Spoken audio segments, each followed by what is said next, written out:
Active India में आपका हार्दिक स्वागत है। मैं शंकर धीवा। आज हम पहुंचे गांव बालसुंद में और आपकी मुलाकात कराएंगे किसान नेता और कांग्रेस के वरिष्ठ नेता कोडाराम नंबरदार से। कोडाराम जी, सबसे पहले नमस्कार। नमस्कार जी, सारे हल्का वासियों को नमस्कार, सारे हिसार वासियों को नमस्कार, आपके चैनल में जितने सुनने वाले उनको नमस्कार, हरियाणा वासियों को नमस्कार।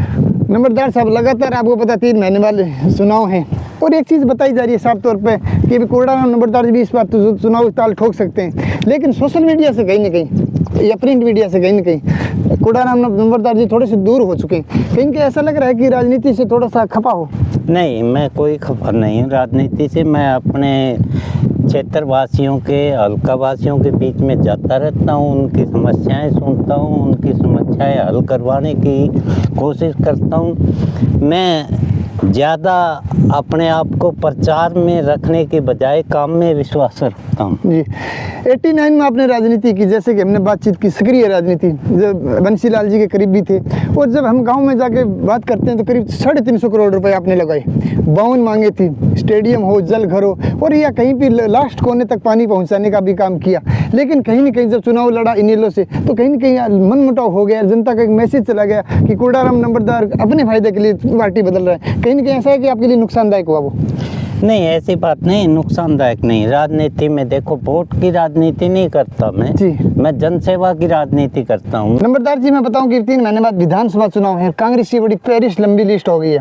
पहले आप करीब 2 या 3 नेता होते थे, आज 20 नेता हैं। 3-4 महीने पहले ही जो ज्वाइनिंग करी है कांग्रेस, वो भी ये लिखाता है कि वरिष्ठ नेता। तो कहीं ना कहीं कांग्रेस भी चाहती है कि सर्वे के हिसाब से टिकट दें, तो वहाँ पे कोडाराम नंबरदार अपने आप को कहाँ खड़ा महसूस करता है कि इस बार मेरी टिकट पक्की है? देखिए, अच्छी बात है, जितने ज़्यादा प्रत्याशी टिकट मांगेंगे उससे पार्टी का प्रचार बढ़ेगा। पार्टी का प्रचार बढ़ेगा, घर घर में कांग्रेस का प्रचार होगा तो कांग्रेस की बढ़ोतरी होगी और कांग्रेस सत्ता में आएगी। वरिष्ठ नेता, अच्छी बात है, वरिष्ठ कहना कोई दिक्कत नहीं है, लेकिन वरिष्ठ तो वरिष्ठ होता है, वो तो पार्टी को सोचना है। जिसको भी टिकट देंगे, हम अब की बार सारे प्रत्याशी, टिकट तो एक को मिलेगी, जिसको भी मिलेगी हम सारे एकजुट होकर चुनाव में अब की बार कांग्रेस की जीत कराएंगे, और जो मुझे मिली तो मेरे साथ वो सारे साथी प्रचार करेंगे। अगर किसी और को भी दी कांग्रेस ने तो हम सारे इकट्ठे होकर अब की बार कांग्रेस को जिताएंगे। कहीं ना कहीं ऐसा नहीं है कि टिकट एक आदमी को मिलती है जो बरसाती मेंढक होते हैं, जो 3-4 महीने पहले पार्टी ज्वाइन करते हैं कि इस बार कांग्रेस की हवा भी है, क्योंकि यहाँ से लोकसभा का चुनाव जयप्रकाश जेपी जीता है, तो उनका हौसले भी बुलंद है। यदि वो टिकट नहीं मिलते तो वो दूसरी पार्टी में जा सकते हैं। तो कहीं ना कहीं ऐसा नहीं लगता वहाँ पे आपको नुकसान हो सकता है पार्टी को? नहीं, ऐसी बात नहीं है। अब की बार कांग्रेस की हवा है, लोग कांग्रेस का साथ नहीं छोड़ेंगे। प्रत्याशी भी जानते हैं जो टिकट मांग रहे हैं कि कांग्रेस से बाहर जाके अब की बार आप नुकसान में रहेंगे, इसलिए जिसको भी टिकट मिलेगी सब कांग्रेस का साथ देंगे, चाहे वो 3 महीने पहले आया हो, चाहे 1 महीने पहले आया हो या 6 महीने पहले आया हो। एक और बात बता दूं कि सबसे बड़ी अहम बात यह है कि बालसुंद करीब पता 11,000 वोटों का वो काम है, उसके अगल बगल वाले वोट भी बालसुंद के साथ आपको पता आते हैं, और कहीं न कहीं कुछ डेलीगेशन मिलता है और वो चाहते हैं कि क्षेत्रीय उम्मीदवार को टिकट मिले, यानी बालसुंद का उम्मीदवार हो। तो जैसे मैं आपको नाम बताऊं, भागीरथ नंबरदार जी है, आप कोडाराम नंबरदार जी, आप साथ में गांव की बात करूँ तो आशीष कुकी भी करता रहते हैं, साथ में रमेश बेनीवाल भी तैयारी कर रहा है, साथ में सतवीर मास्टर जी तैयारी कर रहा है। कहीं न कहीं ये 5-6 नेता हैं जो अपने आप को साथ में चाहते हैं कि इस क्षेत्र में हम चुनाव लड़ें। तो आपको कौन सा लगता है? बात हुई थी पिछले उपचुनाव के दौरान, उसमें सारे एरिया के लोगों ने मुझे समर्थन देकर मुझे आगे किया था। आज भी बालसुंद और बालसुंद के साथ लगता है एरिया बिल्कुल एक है, एकजुट है। मैं ये नहीं कहता कि टिकट किसको दे, वो तो पार्टी को सोचने का काम है। कोडाराम जी, एक और बता दूं कि बाहर के उम्मीदवार मैंने सुना है कि नलवा, हिसार, रोहतक तक, और साथ में आपको बता दूं कि फतेहबाद तक के भी उम्मीदवार आए हैं, भट्टू तक के उम्मीदवार हैं, जो आदमपुर पर नजरें गड़ाए हुए हैं कि इस बार हम आदमपुर से चुनाव लड़ेंगे।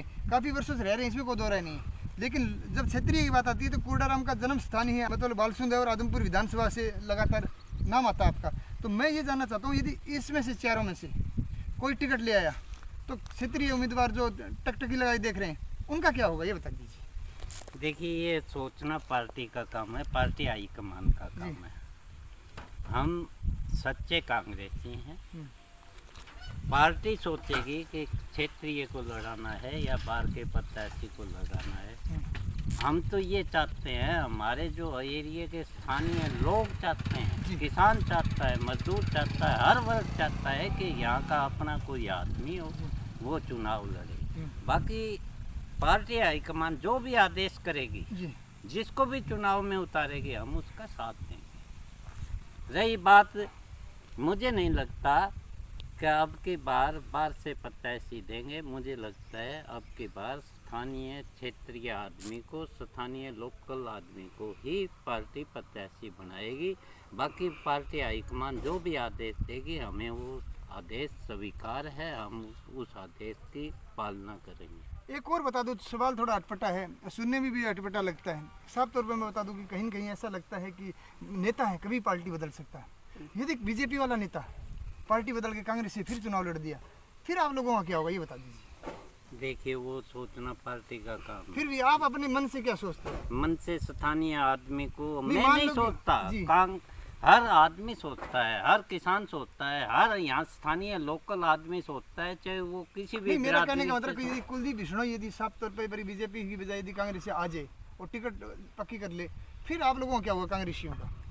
देखिए, ऐसे है, वो तो पार्टी हाईकमान का फैसला होगा। हम इस बारे में कुछ नहीं कह सकते। ये पार्टी हाईकमान जैसा भी आदेश करेगी, जो भी सोचेगी, जो भी करेगी, वो पार्टी हाईकमान का नहीं, हम कहीं तो ऐसा नहीं सम्मान है कि क्षेत्रीय करेंगे। नेताओं का जो बाकी अपमान होगा, क्योंकि लगातार 30-30 सालों से लगे हमारी यदि टिकट वो एनमक पे कट जाए, तो कहीं ना कहीं फिर कोई आंदोलन या इकट्ठे होकर, ऐसा नहीं कि अपना एक प्रत्याशी उतार दिया जाए। देखो, यहाँ के लोग सोच सकते जी। हैं, हम पार्टी के सच्चे सिपाही हैं। जी। हम तो पार्टी का आदेश जो भी होगा, जी। हम उसकी पालना करेंगे। बाकी लोगों का जो विचार है, लोगों के विचार को कौन रोक सकता है? जी पार्टी के कार्यकर्ता तो पार्टी के आदेश की अनुपालना करेगा। जी जो लोग विचार रखेंगे, वो विचार तो स्थानीय लोग मिलकर क्या डिसीजन लेंगे, वो तो उन लोगों के ऊपर डिपेंड करेगा। हम तो कांग्रेस के सच्चे सिपाही हैं। कांग्रेस पार्टी हाईकमान जो आदेश देगी, हम उस आदेश की पालना करेंगे। अभी मेरा अंतिम प्रश्न ये है कि अपना पता हरियाणा 37% बेरोजगारी के साथ नंबर 1 पे, महिला सशक्तिकरण हो, वहाँ भी आपको पता है कि किस तरह सलूक किया जाता है महिलाओं को। आपको पता है कि खेल मंत्री तक लिप्त थे, आपको पता है यौन शोषण में। दूसरी तरफ आपको मैं एक बार फिर ध्यान दिलाना चाहता हूँ कि आपको ये भी पता है कि महिंद्रा की शोरूम हो, चाहे व्यापारी हो, उनको भी धमकी दी जा रही है, फिरौती मांगी जा रही है। और साफ तौर पर एक और बता दूँ, यदि कूड़ाराम नंबरदार को पार्टी में मौका मिलता है, 40-50 साल का लगातार एक्सपीरियंस आपको किसानों के बीच में रहते हो, युवाओं के बीच में रहते हो, यदि आपको मौका मिलता है, तो आपके 3 काम ऐसे कौन से रहेंगे जो सीधे तौर पर जनता को हिट करें, यानी कि जनता आपको माने कि हाँ, हमारा विधायक इस बार हमें मिला है जो हमारे क्षेत्र का है और किसानी कौम का है?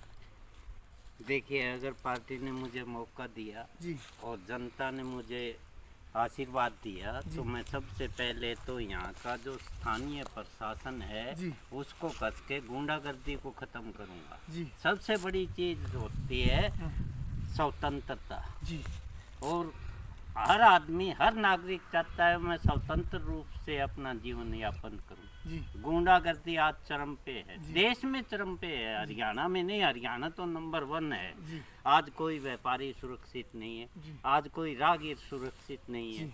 आज कोई महिला सुरक्षित नहीं है। जी बीजेपी की सरकार में महिलाओं का अपमान, जी हमारी जो बेटियां थी दिल्ली रोड के ऊपर बाल पकड़ के घसीटी गई, जी जो कि देश के लिए गौरव था, मेडल लाई थी वो लड़कियाँ।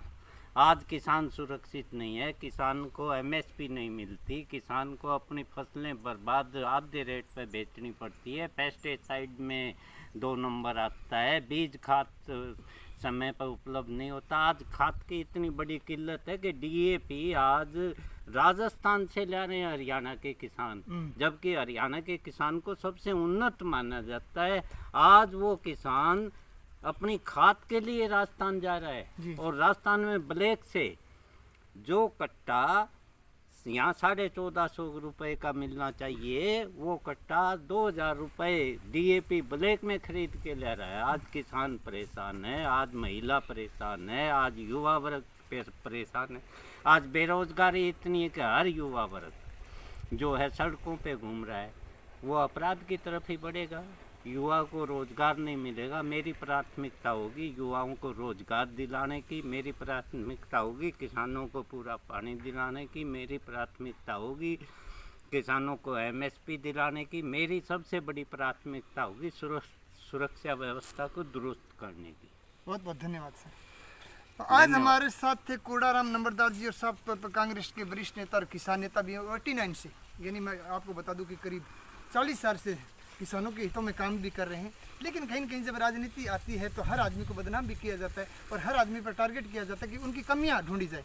और बात करूं जब कोडाराम जी का जब गांव में बातचीत करते थे, करीब 52 मांगे थी जो भूपेंद्र सिंह हुड्डा ने मांगी, जिसमें खेल स्टेडियम था, जल घर था, और रोडों का समय करना हो, चाहे लास्ट टाइल तक पानी पहुँचाना, उनका काम कोडाराम जी ने बखूबी किया, लेकिन अपने फ़ायदे के लिए नहीं, जनता के हित के लिए। तो आने वाले समय में हम देखेंगे और जानेंगे कि और जो चुनाव लड़ रहे हैं उन नेताओं से बातचीत करेंगे, क्या आदमपुर के जो मुद्दे कोडाराम जी ने गिनाए वो सही है, जो उन्होंने काम गिनाए क्या वो सही है। आप अपने विचार कमेंट के माध्यम से ज़रूर दें और जुड़े रहिए एक्टिव इंडिया के साथ। तब तक के लिए जय हिंद, जय भारत, नमस्कार।